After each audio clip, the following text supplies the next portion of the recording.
have today Shazia Ilmi talking to Shaili Chopra. What a marvelous pair talking about why are there, I'm paraphrasing the title of the session, why are there not more women entrepreneurs leading the economy of the nation today? And I think that's like a critical question to be asking. Women are at the forefront of everything, of politics, of motherhood, of business, of Yes. everything. But why is it not? Why are we not holding that? And what are the reasons? So this is the conversation that you are going to. Shazia, are you comfortable this way? Will you be able to? Should Yes, we turn your chair a little bit, or you're okay? should I? No, you're I think okay. so. I think I'm good. Yeah. Yeah. Okay. Good. I can stand if you want, but I No, feel it's no, better if I no. sit. It's nice. Be comfortable. Lovely. So I shall leave you to it. Yes. I've not introduced either of you because neither of you needs an introduction. Of course, Shazia we all know, is a politician who has been with ARP, has gone to the BJP, is vocal, is completely holds her own in all forums. And then we have Shaili, who well, I first met her when I was with her on a She the TV panel, this fabulous TV channel that she runs, and she just is a voice for women and a voice for questioning where we are as women. So thank you both. Thank you. Adab, Namaskar, Sat Sri Akal. It's lovely to be here in these wondrous climes, really. And thank you so much, Kasauli Litfest organizers, Nilofer, Rahulji. It was a simple act of, the mundane act of inhalation and exhalation seems magical here. So thank you so much. I mean, we are doing what we love most, and we're discussing something very relevant to each one of us. It's a conversation we should be having in our drawing rooms, in our public spaces at all times. I'm really happy to announce Shaili Chopra and her book, which is Sisterhood Economy. Everybody look at it. Shaili's mother is not doing very well, and so Shaili had to be in Mumbai in the hospital to look after her mom. But I'm promoting the book for Shaili. So, Shaili, I'm doing your work here, and I really hope your mom feels better soon. Thanks, Uh, Shazia. Thank you very much. It's so this is a exciting that great I can book. meet it here. Yeah, please, Shaili, can you hear us all right? Absolutely clearly. Shelley's book is Sisterhood Economy. It's like a sassy, very readable, a very emphatic collective call to all women out there. And it goes beyond fact and statistics. It actually takes us and chronicles the journey of all the women she has interviewed. Shelley, as you know, has been a prominent author. We just talked about She the People. Now, that is something I'm going to ask Shelley about her fabulous network, which connects so many of us. What is the preamble, She the People, all about? So, Shelley, over to you. What does She the People, and of course, she, SHE, includes the he, HE, and all genders, so definitely more politically correct. And something very close to our heart is yes, why should more women be out there? Why aren't there enough of us? And what needs to be done about it? Shelley, over to you. Thanks very much, Shazia, and thanks everyone. Really quite missing the wonderful weather there, but still very delighted that I could actually have the option of participating in this in some form or the other. So really delighted that Sisterhood Economy could make it there, and I could have this conversation with Shazia and the rest of you. The premise of why She the People or this book came about was really the fact that I wanted women to matter to economics and economics to matter to women. And I think so often we are conditioned as people, as women, as men to think, or any minority genders to think that women don't have anything to do with the economy. They are like anyone else, contributing when their contribution can be measured. And to a great extent, the whole idea of She the People 7 years ago and Sisterhood Economy now is so deeply linked with this fight that we've completely forgotten about. Having the right to have agency over your own money, having your own money, and then being able to use that money as a tool to say no to things in life. Whether it's about walking out of marriages, whether it's about walking out of bad marriages, I should say, walking out of a situation that makes you uncomfortable, your ability to say no to somebody else. I just think that we never really paid enough attention to it. And that's why I know that we introduced the book with the notion that this could potentially focus on entrepreneurs. According to me, most women are really economic beings, just as men are. But we just don't let them explore that about themselves. We remind girls morning to evening that if you need money, there is so much of it in the house. Go to your father, go to your brother, go to your husband. Somebody will give it to you. You can live a comfortable life. So I think the way we have packaged the idea of what women's worth is, it's always measured in somebody else's eyes. And I think that was partly problematic because as an economics student, I felt that how can an economy call itself one if 50% of its population isn't contributing enough? Those of you who are familiar with scary statistics, Indian women are less than 25% of the workforce, and closer to 20% perhaps. So I think we have many issues that are so deeply linked with the economy, which we don't pay enough attention to. And so while the book is called Sisterhood Economy, it very, very carefully navigates numbers. It doesn't really bring you a lot of numbers. It's not a statistical book, it's not an economic lens. It's a personal lens of women as to why the economics can matter and what can help it matter. Could it be the daughter-in-law mother-in-law relationship? Could it just be a conversation with some other woman sitting right next to you at the Kasauli Lit Fest? What could it be? What can fire up economic potential, including perhaps right to sexual pleasure? So there are a bunch of things that don't directly focus on economy, but all the other things that we should think about, which can drive economic outcomes. One of the assertions, Shelley, that you make in your book is about women's work not getting paid. And this is women's work, household work. I did a paper on it long time back when I was a student at Jamia. And women do household work. I think it's more than 9 times in that of men. Of course, sometimes with men it's non-existent.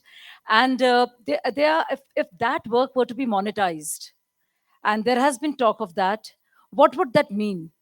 And first of all, I think it's an exciting idea because all that woman contributes at home is considered her natural instinct to look after her family, to clean and cook, which is why we had the stereotypes of Grey Shobha and women at home, and all the stereotypes of the way to a man's heart is through his stomach. So, and of course, that nothing to do with the fact that the world's best chefs are men, but there's a presumption that the idea is to please a man and to be eligible for the marriage market.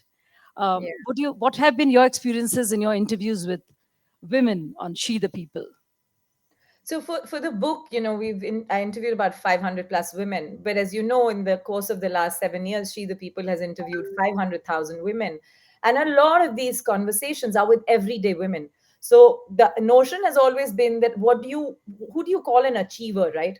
And the idea was to break that notion as to what is achievement, and not necessarily only speak to women who were on the front pages of magazines. In the context of India, it's almost the same 5 women who've been on the front page of magazines for the last decade. How do we break that? How do we bring out stories that are telling us about real struggles and real success stories? They go from despair to hope and tell us how things can change for women if they were able to participate in their own decision making about themselves. It almost sounds weird when we say that, right? Not having our ability to decide for our Yes. own selves. It does.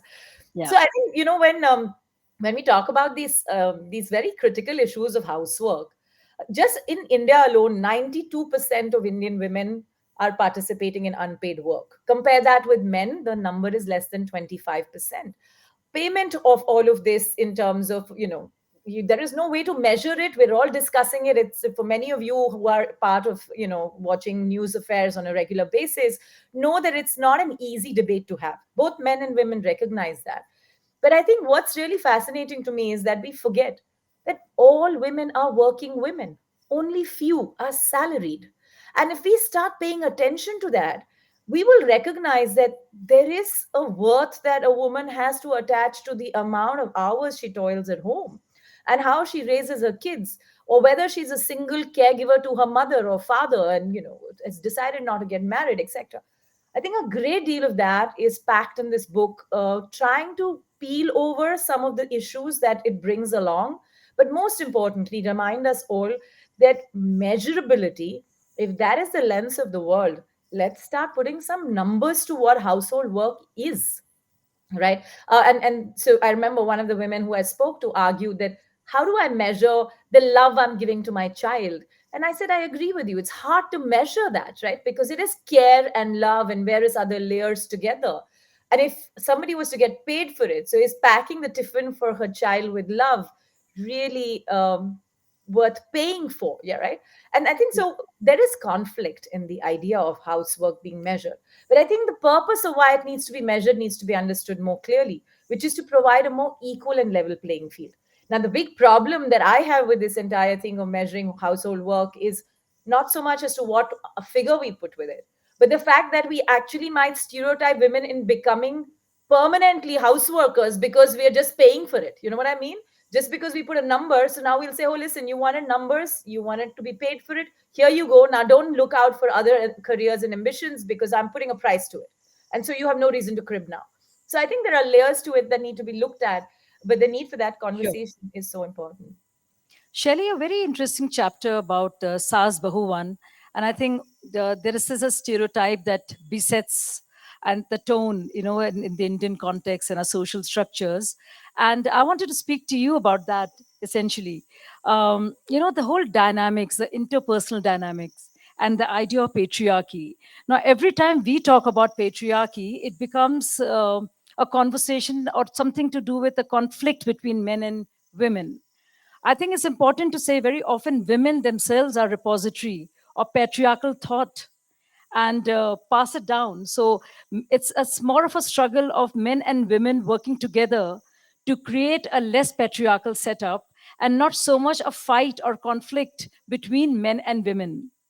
Can you speak more about that? Because the chapter in your book, which I'm sure lots of people present here, our friends here, would love to read about.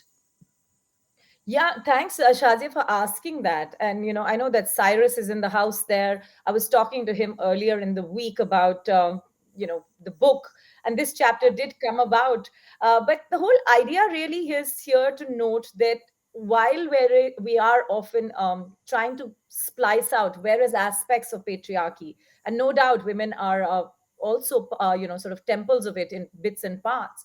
I think the larger piece that needs to be kept in mind is that, one, we are skewed from the point of view of having our rights, and that tilt is largely because of the status quo, which is normal situation equal men have all the rights. So that's one. Second is that while we do recognize that women are and other genders are fighting against patriarchy, it is a system. It doesn't manifest in just a man or a woman, right? It's a system, and that system needs to be broken because that's the system that builds this society and festers within it a great deal of hatred and discomfort and jealousy and much more. It also breaks down what I call access and availability, right? Because at the end of the day, all of the emotions are one thing, it takes away opportunity. Sure. Needs to be fixed, right? So I think that's the second extremely important. You brought out this talk about the chapter on the Sasuma. One Yes. of the reasons why it's so popular, in my DMs, I get so many messages on Instagram, is because I argue both ways. I say that we should not forget that patriarchy begins at our homes. Women are half our country's population, but we raise the other half. If we raise the other half of our population, are we not getting something wrong here? Are we raising our daughters and sons appropriately? Should we be asking ourselves that? The second part of the chapter that really does make people squirm a little bit is the way I take on the notion of a bad mom. I know it's circumstantial, but we need to start recognizing that moms are doing more damage often than the sasuma, because from the time that women get from the mom to the sasuma, she's been conditioned so deeply there's no scope for change. So she goes there thinking she's walked into a devil's cave. And therefore, the Sasuma needs to change as well, not just in terms of changing her existing image, but most importantly, a woman in her life spends one third of her life with her mum, but two-thirds in most traditional setups with her mother in law. The mother in law decides how many kids happen. The mother in law has a say on how many times she's visiting the doctor, what are the ways by which she will follow rituals, what she will not follow. So, if we start putting a very practical lens to our world and saying, listen, that's true. Let's start celebrating Sasumas when they're great. Let's start recognizing mums when they need to fix something and not fall for the trope that our television has made us fall for. Mums are great, Sasumas are terrible, and we need to live with it. True. So I think we have another series called Kabhi Sasur Bhi Damat Tha or something on those lines. So, Shelley, another thing that I was, wanting to discuss with you, this entire talk of patriarchy is not just about how men look at women, and you talk about the stereotypes, bichari, badass, or bitch. The stereotypes that kind of harass us and harangue us, but also about how women look at themselves.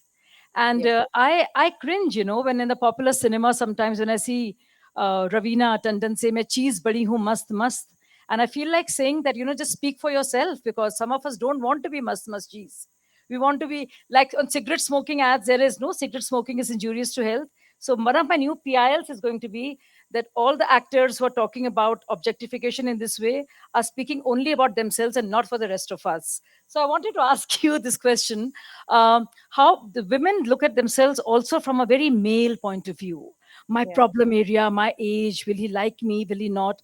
This constant validation that we seek, and also the when we are placed under the public in public life, so to speak, it's very often even about women who are in public life and who are strong women in politics and what have you, are often their looks are discussed, their age is discussed, their marital status is discussed, and also the famous question of how they balance home and hearth and work. So what do you feel about that? I'm going to go part by part on this. First, I'll pick up the issue of the Ravina Tandon comment. Yeah. And I'll take it in two ways. Not too long ago, Karan Johar did an interview with She the People, and he apologized for having created item numbers. And I remember that video going viral simply because for the first time, somebody who had literally been at the center of creating item numbers in the world of Bollywood was actually saying that if I had today, if I had a chance to fix something about myself, it would be not using item numbers as the hook in films. But I look at it the other way. I say that when we talk about item numbers, the problem is how we project the male gaze around it. But if today Ravina Tandon was to say, I love doing item numbers, none of us should have a problem with that. So I think we have to leave that choice to the people who want to make the choice of what they want to do. So in the same way that people who choose certain professions shouldn't be criticized for making those choices, right?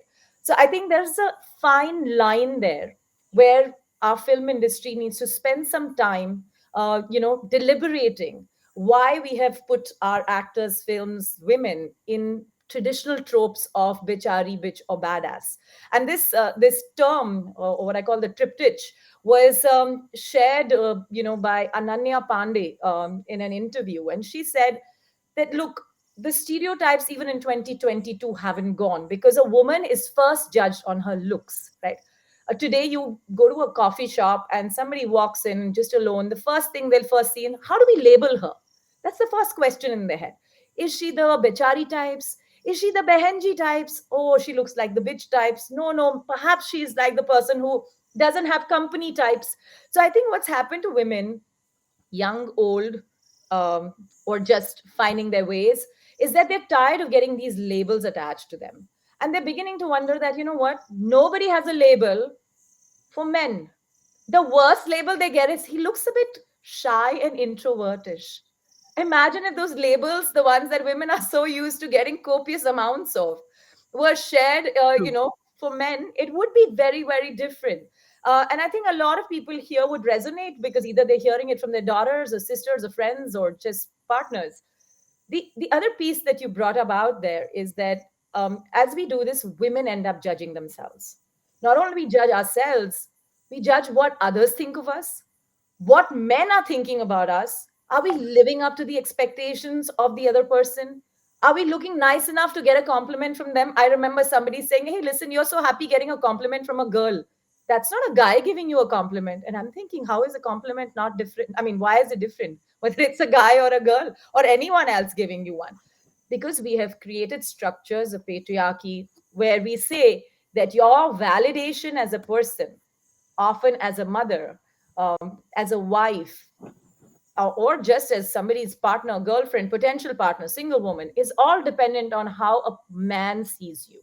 And that's what I mean by inherent patriarchy when I say it starts at home. Because if we stop getting validated based on what another person thinks, but particularly what men think of us, I think that's a great deal of starting point of saying, I'm going to be busy doing other things. Our entire beauty industry hinges on that thought. Which takes me to the beauty parlor economics, because that's one.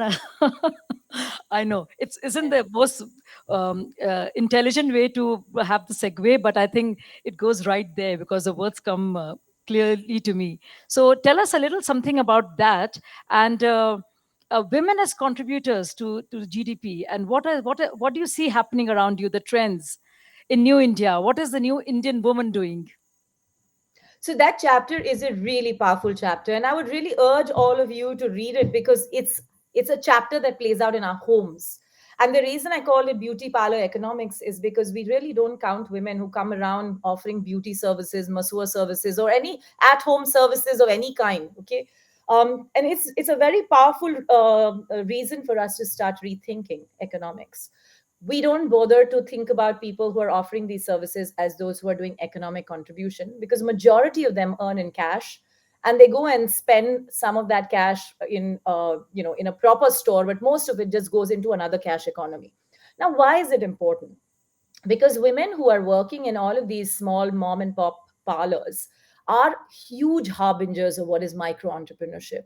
Micro entrepreneurship is not counted in our GDP. We don't think that anybody who's not with an organization that has its provident fund and most of other labor policies in place is actually working.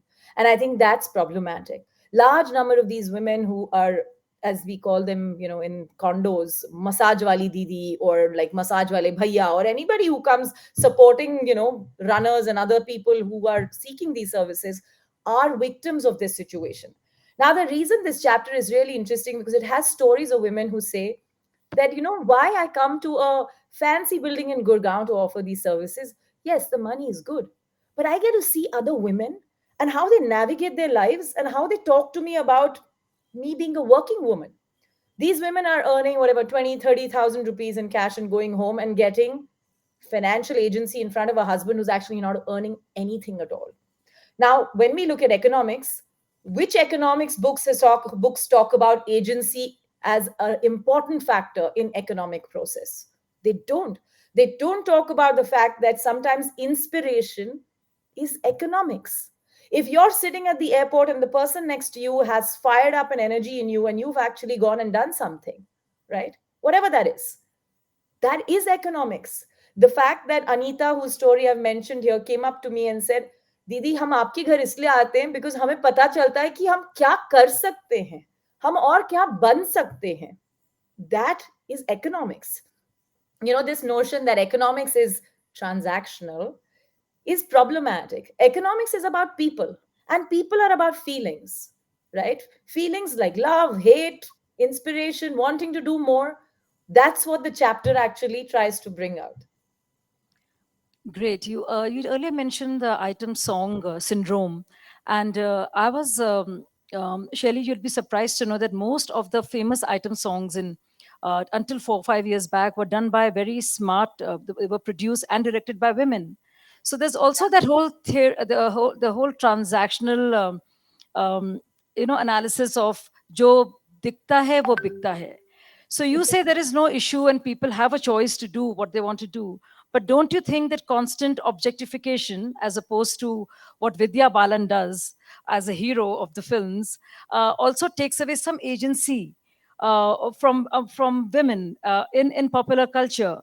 Because Tapsi Panu, in your own chapter, talks about how lesser dialogues were given to her, and Yeah, it's always so it isn't as simple as that. That just because somebody wants to do it, yeah. uh, there's a I don't think there's a real choice there, So I because agree with you so that it's a it's heavy not simple. cocktail of feudalism and consumerism, and we should be able to see the fine difference there. Yeah. So I'm simply saying that for those who are wanting to make that choice, let's not blame them for it. But those who Sure. are forcing that choice down, as the case of what, for example, Tapsi talks about the fact that a large number of roles that she got, either she was paid less or the roles were lesser or the dialogues were lesser. And now there are worldwide surveys done across our film industry and Hollywood and many others to talk about that gender imbalance, even behind the camera and in front of the camera. The point I'm making is that I'm not supporting objectification of women. I'm simply saying that if there are women who feel that by them being witnessed on television as somebody who's perhaps reflecting their own energy, or they're making the choice to be that person, and that is a choice that they're making, that's a small minority of women, but at least they're making a choice of their own. So I'm saying let's not take away their right to make that choice. But the larger problem is what happened with the Harvey Weinstein situation. Yeah, When I'll you speak make to it that. look like it's their choice, but actually you're running the show from the back, that's the problem. Exactly. And unless and until we see an issue with that, can we question it and not let it become a malady like that, or something, a menace like that become institutionalized, as it did in Hollywood. And I'm sure it is in Bollywood and other industries too. And not just cinema, but everywhere else. So, Shelley, that brings me to this thing of the Wonder Woman syndrome, that you should be able to work really well, keep a lovely house, your children. I mean, all that advertisements talk about that. So you're this great housewife. There's a new, very irritating word, hazif, they've started saying, which really irritates me no end. So there's a homemaker now, and then she's also a great homemaker. She has fantastic hair at all times, and her children are so well brought up, and they go to all, they even learn ballet, the daughters and sons go for all classes. So I really want, and of course it's perfect. Now, don't you think these are unachievable standards that we are being subjected to, even for women who choose to work outside? Don't you think it's more of a double whammy to having to meet those absolutely insane standards? Not only is it double whammy, I just think that it's an absurd thing for us to benchmark ourselves against. So I never forget one day I walked into a hotel in Bombay at 4 in the morning, and I bumped into Zia Modi. And Zia Yes. Modi was sitting with four male bankers telling them what to do. That's the only time that she had on her calendar to offer these people for the corporate deal that she was cracking. I said, "What are you doing here?" And she said, "I'm working." So she said, "I am not that person who's going to get up 5 in the morning and roll round chapatis and pack tiffins for my daughters or sons. It's not something I'm cut out to do. But at 4 in the morning, I'm very happy to run meetings." I remember coming back, and this is really long back when we were not even talking enough about feminism or any dialogue around this issue. So close to 2009. And I remember this thing just stuck with me in my head. I said, you know what? This is a woman who has her career. She wants to do this, and she's very clear what she won't do, right? And so Yeah. I later started bringing this example with women, and a lot of them said, often we do this because this is expected of us, right? And we were having exactly this conversation at one of these colleges that I spoke at last week, where we are set against strange benchmarks. Like Indra Nooyi is still talking about the fact that when she comes back from office, some mother thinks she should heat up the milk. There's a minister from Israel who was visiting India, and she was the only female in the cabinet, and she told me, even now when I go back, and apparently there are not enough staff like Indian ministers have, she said, I walk into the house and my mother says, "What's for dinner?" Not "How was your day?" So, it's like it's something that just gets attached to you. And part of the problem here, because a lot of you, I know a lot of you are also in the world of business who are there. A part of the problem is, what do we call success? For us, the idea of success is somebody's made it right at the top. And imagine if we have to put that benchmark to every woman or every man for that matter. That if you have to be successful, you have to literally be the CEO. I think that's a horrible benchmark. You have to do it all. You should be able to raise your children. You should be able to be there for their PTMs. I can hardly make it for a parent teacher meeting. I'll be very thankful because the Zoom culture should continue and allow me to do these virtually, because then I can mark my present. But I think it's across the board. We are not able to fix this culture where we are expecting women to do it all. And look at it. Everyone's calling us a superwoman. Have you Yeah. ever asked a man if he's been called a superman? I mean, we only know Superman as Yes, a film. exactly. And We don't know and even otherwise. women themselves ask me this question, along with, of course, men. And how do you balance? How do you balance? I mean, how do you balance it all? Home. How do you manage your home? How do you manage work? And I don't think a man has ever asked that question. Is he, Shelley? Not at all. And you आप know what कैसे my balance answer करते to हैं? this question is? I said, I'm not looking for balance. I am a workaholic. The only thing I want to do is work. So if everything else can balance itself around my work, I'm happy with it. See, this is again something that's packaged very nicely. Like in the book, one of the girls mentions how dowry is packaged as trousseau. There are ways by which we wrap things around. Women's work life balance is packaged around the reason we push them to just become teachers or just take 9 to 5 jobs. Nothing wrong with being a teacher. I want to just specify the number of parents who tell their daughters, बेटा teacher बन जाओ, सुबह आपके पास time रहेगा, शाम को रहेगा, family भी ठीक ठाक बड़ी हो जाएगी. If she wants to be something else, it's like, where will you find time? The most educated colleagues, friends of mine from college today, have asked their wives, please come back before dark and work for the house. I mean, I just can't get around that. Like as That's one true. of the Instagram posts says, does it sound stupid when we say I got the husband of the year award, but wives are expected to get it? I just don't know why. Yeah. So, Shelley, in everyday life, I think these are, is first of all, in language itself, it's kind of implicit, this whole gender bias. And also our proverbs, like boys don't make passes at girls who wear glasses, and diamonds are a girl's best friend, and all the magazines we've been reading. So, and yet nobody questions these. And I see that if you see mass media and prominent images of men and women, you will realize that more than, I think, 80%, and this has been the case for the last 30 years, most prevalent images that you see, most often looked at pictures you'll see of men would be men in power, because the men are about power and money, and about women, it would be about youth and beauty. And which is why ageism is such a big deal. And women can only have a small, and I hate to say it, shelf life, in so to speak. And that comes across in our personal spaces also when people deal with us. What kind of conversations do you think we ought to have to take the man and woman out of the equation and render some personhood in the equation? Shazia, if we were 100 years ahead, I would say we could try doing that. I really don't think we've done anything to do that. And that's actually my big appeal to everyone sitting there. That very often I see the most educated amongst us say, Are yaar, these people just don't stop talking about these issues around women's issues. And in any case, I always ask, what are women's issues? Aren't they True. your issues as well? Right. So I feel like there is this sense of most of us to believe that we are the converted, and we want to, that's the othering of the problem. This doesn't happen in our circles. I've heard that so many times when I have written, research for this book. And I find that the most amusing part, 90% of the problems I talk about, they happen in our circles, right amongst our cousins, friends, aunts and uncles. They're happening in our social spaces.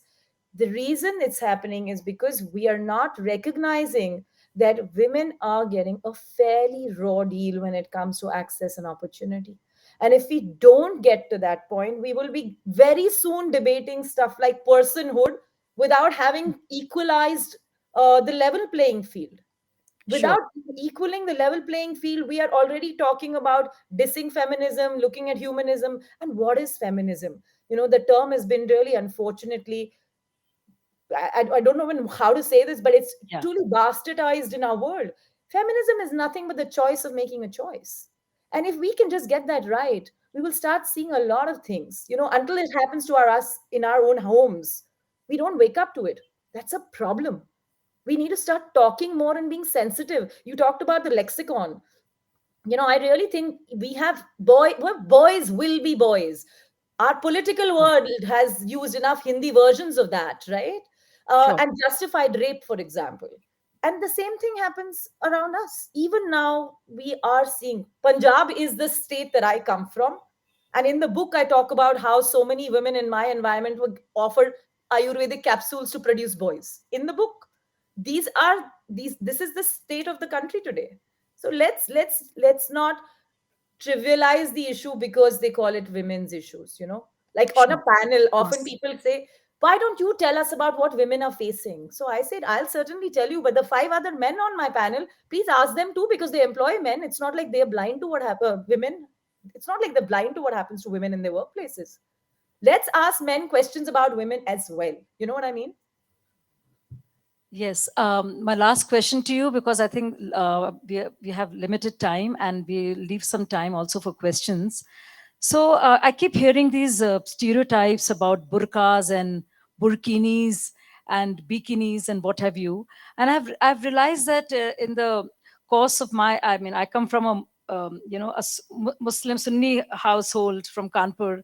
My father was actually a Maulana from Deoband, and Ammi wore a burqa. And in my own generation, the struggle has been uh, really, it's been arduous to reach where I am, to be able to see myself without a niqab, so to speak. Um, Shaili, you come from Punjab and you've talked about all the stereotypes there. This conversation being, a woman being able to talk about herself uh, without the references to her anatomy, because the anatomy always kind of judges you and kind of keeps you in a place, right? And your ambition is determined upon the anatomy, so to speak, as we grow up. What needs to be done, whether it's popular cinema or our writing or the way we look at each other, and also the way we women look at ourselves, to have actual parity in that area of socialization? Yeah. I think two things need to happen. The first is that in most places, look beyond the gender and see what she's there to offer. I'm here as an author, not because I'm a woman. I'm here speaking about these issues to both men and women, and not just to women, because I really think that this conversation is for the entire lot of us. I think that's very important. That's the one mission I had when I started She the People. Get the woman there because we deserve to showcase women, but showcase her for her math, not because she's a woman. I want to know what her math is. What's the next big discovery she's doing? How is she changing the industry? What is her next big goal? How is she, let's say, the fastest runner in the country? We need to highlight role models of women. And even there, as we do it, I can see some amount of work is being done. There's scratching of the surface on that front. There is a long while to go. Imagine what we've been doing for decades and centuries. We'll finally start doing 5 years ago, and we're saying, Kafi ho raha hai hamare desh mein. And I think it seems like it comes with a full stop. And I don't agree with that, right? Abhi shuru hua hai. And we need to take it ahead. The other thing is to start looking at issues from a gender lens. And this does not require only a woman to do it. Maybe she can guide you to see that gender lens if you're blind to it. But look at Sure. this. When we talk about news, and we hear a lot about farmer suicides, we talk about the farmers who have died. How many of us want to know what happened to the women they left behind? The way they sold themselves or their children to survive in the absence of their husbands and the debt that they were left behind because a husband went away. Now she was left alone. And there is that side of every single story, which we completely forget. And I think the more we look at things with a gender lens, the more we'll start recognizing this. I think Tapsi's Thappad was a great example of a film where people started looking at what it means to have domestic situations from a woman's lens. We need to do that. Sure. I'll end with a famous poet, a man's words, but this Kaifi Azmi's औरत, कद्र अब तक तेरी तारीख ने जानी ही नहीं, तुझ में शोले भी हैं बस अश्क फिशानी ही नहीं, तू हकीकत भी है दिलचस्प कहानी ही नहीं, तेरी हस्ती भी है एक चीज जवानी ही नहीं, अपनी तारीख का उन्वान बदलना है तुझे, उठ मेरी जान मेरे साथ ही चलना है तुझे. शुक्रिया. Beautiful. Shelley, hold on. There's some questions that await us. Yes, Sure. there are Such some good questions. timing, Yes, excellent. Indiraji. Well, It was you. You handled it so perfectly. So thank you for a fantastic session. There's a question for the gentleman here. Or the audience will take my question. I narrate a small thing. When I visited Canada, I picked up a book in garage on weekend, and the title of the book was "Everything Men Know About Women." Can you imagine what it could be? The book was blank, The book was and black, now Shelley. take the reverse side of it. The men, how the men think about it. Another thing is That's how when the enigmatic women women go are. to meet kitties, particularly half-educated women, when they go to attend kitties, they talk about their husband 80% and about their mother-in-law also 80%. And after that, it never happens with men with their meeting in their parties talking about their wives or of their father-in-laws. The last thing, a girl said, Rita तुम kitty में कल क्यों नहीं आई? तो उसने जवाब दिया कि मेरी BMW नहीं आई। तो कह रही, हो BMW क्या होती? बर्तन मांजने वाली नहीं आई। ऐसी बात करती।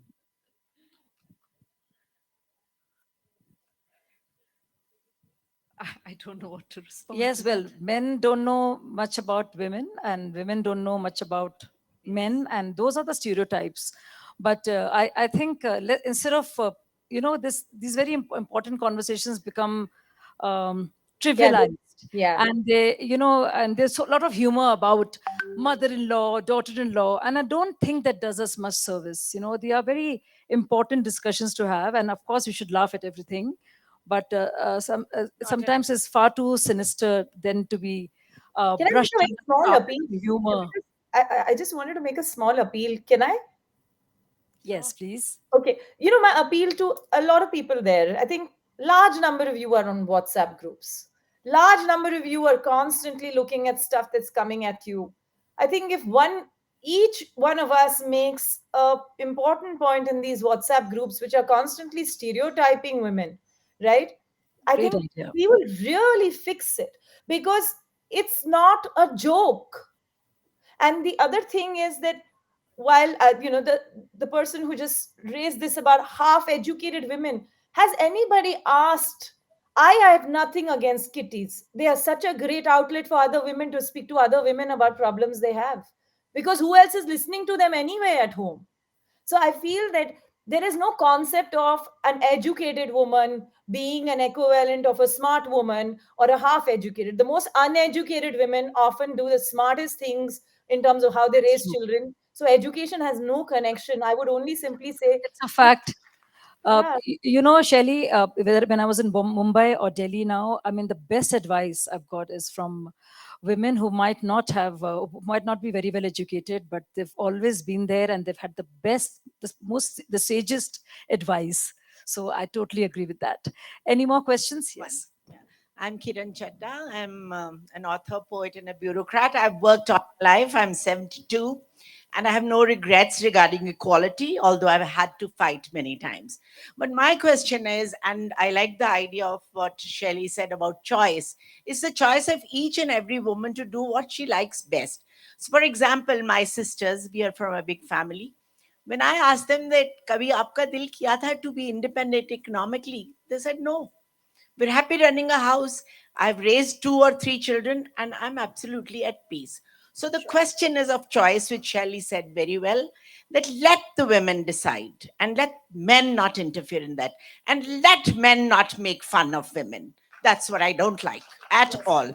Thank you.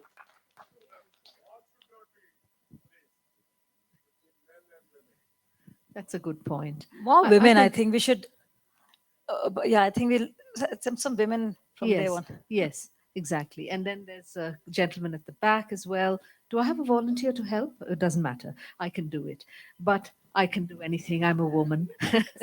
Yes. Shelly, it's been a wonderful session. Thank you so much. Such an eye opener. And one point which I would like to re emphasize you spoke about the achievers, the benchmark for the achievers. I'm a retired Air Force doctor running a charitable center, and we are supporting a group called Nitique. Now, I would like to inform everybody here the ladies who were there at the Nitique, counter, they are the ones who are the actual achievers. They are the homemakers in the village, milking their cows, taking their cattle for grazing, and at the same time, doing this crochet work and earning a livelihood for themselves. So I would request each one of you present here to at least go and promote, what they are doing it. And I think you have brought out the point very nicely. Thank you. Thank you. Thank And you. I did not like this statement about half educated women from whoever it came from. He should take back that statement. It was probably a half-educated question. Hi, I had a quick point about going back to the conversation about monetizing home work, the work that women do at home. And you said something about one of the women you spoke to telling you, I don't know how to price my love for my son. And, I think women have been told that the work they do is only because of the love that they feel. It's become this like abstraction sort of. But I Yeah. think that if artists can price their own work based on how much they felt, worked, loved, whatever, right? They're doing it based on the labor that went into the thing that came into the product, right? So if women stop thinking about why they are doing the work and rather how much work have I put into this, monetize their labor instead of Got allowing it, yeah. for all the work they're doing to become an abstraction of their role as the wife of the family unit. And my second question was, I think the no, well, not a question, but rather I want your opinion on this. I think that the problem that we're going to face when monetizing women's work at home is how do we regulate and police the family unit and the home, right? I mean, we've seen with female infanticide, domestic abuse, marital rape. It's so difficult to take the family unit and actually regulate it. So yeah, I think that would be a huge problem. Yeah, thank you. Yeah. So, if I may, Shazia, can I? Sure, sure. Okay, great. So, the first part of your question, I 100% recognize that. In the book, actually, I've given a bunch of examples that there is this feeling that, you can't be a woman and not be a ma. I mean, that ma ki mamta is like it's a term that we have been reminded time and again that if you're a woman, how can you not have it, right? There are lots of women who don't have it and they are not interested in being mothers. They don't feel motherly. They have no interest in wanting to, in some cases, not even get married. But this question always hangs on their head. But how can you, like it's just almost like you can't separate the idea that a woman may not have that bone in her at all. I don't think men are ever asked this question, though my hunch is that men and women are sort of made similarly. If we trigger some emotions in men, many of them would cry if other men were not watching. And it's Sure. it's something that I think we stereotype in too much of a way. In fact, the founder of Zuban Books talks about this in the book as well, on this whole Maki Mamta one. But I hardly forget this beautiful thing that Gauri Sawant, who's now going to get even more famous because there's a biopic coming on her, as a trans woman, talks about the fact that you don't have to be a biological mother to mother somebody. And I think that is so powerful that it's giving me goosebumps saying this even now, that mother, Yes. being a mother is not necessarily biological, which is what we make this whole thing to be. And the second part, Absolutely. Shelley, yeah, also, you must, there are so many men who have the maternal instinct. And then we talked about Gandhi in the last session. One of the important books written on Gandhi is Gandhi Meri Ma. There's a very famous book that's been written about the maternal instinct Mahatma Gandhi had. And I look at my own father. I mean, I think he had more of a maternal instinct than my mother did. But the stereotype kept, so stereotype can be a disabler for men as well. 100%. and we need to bring that out just as much as we do. I think that Bell meant that the session is over. Just quickly. Actually, we can continue a few minutes. We're waiting for the next speaker to arrive. I think they're Okay. held up a little bit. So we Okay. can take just a Sure. couple more questions. There's a gentleman with the mic already at the back. Excuse me, that issue of mother Can you and hold the mic? daughter-in-law. Okay, thank you. Mother and daughter-in-law, it is all man-made. You see, about 40 years back, I learned in a session a gentleman from Bombay who was a very well-known consultant. He says, learn management from your wife and mothers. So if we learn all these things from our better offs, I think the problem will be over. Second, you see, Gurbani में ये कहा गया है कि एक ने कही दूसरे ने मानी नानक कहे दोनों धर्म ज्ञानी. I will only suggest कि अगर हम यही चीज जो सदियों पुरानी कही गई थी अगर उसको इम्प्लीमेंट करें तो this problem will not be there. Thank you. Yeah. Yes. The lady here wants to ask a Yes. question. Take a mic. I'll just want to say, without any other introduction or something, I would say that when women are working at home, at times it might be they are comfortable working at home, they are good at it, managing, whatever. It should be left to their choice. But at times, men are working better in their workplace because of the support of the woman, and woman is working well because of the man's support. But when it comes to finances, it's always his money. Unless Sure. a divorce case is raised and then judge decides ki, okay, 50% or the half of the house or whatever. So it should be considered, and I think that money should be shared. I don't say literally shared in bank accounts, but the mindset should change. Whatever Yeah. he is earning That's a because of very the important support of point. Yeah. the woman Thank you for should that. be. Thank you for that very insightful input, because so it's woman does it out of love and man does it as an earner, and there's it's all great. But when there is a case of divorce or breakdown, Shelley, it's Yeah. about the man was the bread earner. So what happens to all the work that a woman did, which was anyway part of her duty and love and natural instinct? Yeah. So, to the lady who said this, it doesn't have to be in the bank account. I think it has to be in the bank account. That is the point. And I think the whole debate around housework measuring is that if indeed women are making the choice to be homemakers and that can be valued, the idea of valuing it is so that you can have it in your bank account. And, there's a tweet that I had put out a few years ago, which is also mentioned in the book, that dear husbands, brothers, uncles, and dads, don't tell us you have enough money for us. Where is my own money? My bank account, my checkbook, my signature. I don't want a joint account. That account is my money. And that is an important thing because we are conditioned, even though many women are making the choices to stay home. Let me tell you, that's a very, very strong position of privilege. And we need to recognize that. We are not saying that we're not criticizing the women who are making those choices because they can, but let's not forget it's a great position of privilege. A large number of women are desperate to work, desperate to get out, desperate to get access to opportunities, and are stuck at home and are good at housework because they were conditioned to do that.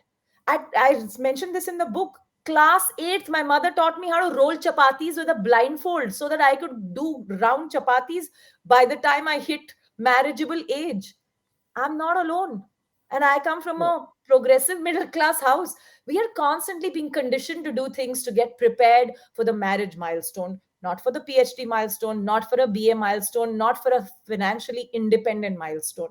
So don't don't caveat your desires or beliefs that women should have access to money, and don't ever say maybe not in a separate account. Say in a separate account, give it to me, show it to me. Show me the money. Yeah. Lovely. Sir, Yeah, another question, Shelley, for you. Shelley, this is a question. Again, talking of the future, do we see a time when, a woman doing very well in her career, earning a beautiful salary, not a handsome salary, rather than looking for a match who's, equivalent or doing better than her, look for a person who's caring, who knows cooking, who has those fine skills Wow. of music and dance and all that? Do we Yeah. see that coming up? Could that be a 100%. consideration ever, Shelley? My God, that's like, Yes, it's that is utopian the world almost. I'm looking for. I have 18 lanterns in my hand, and that is truly the world I want, because we have just seen one kind of a world. If we see the other kind of world, maybe the final world that emerges where both of all genders will really respect each other, right? For everything that we do. But I also have another thought in this book. Let's question the institution of marriage as a validation of how human beings need to be.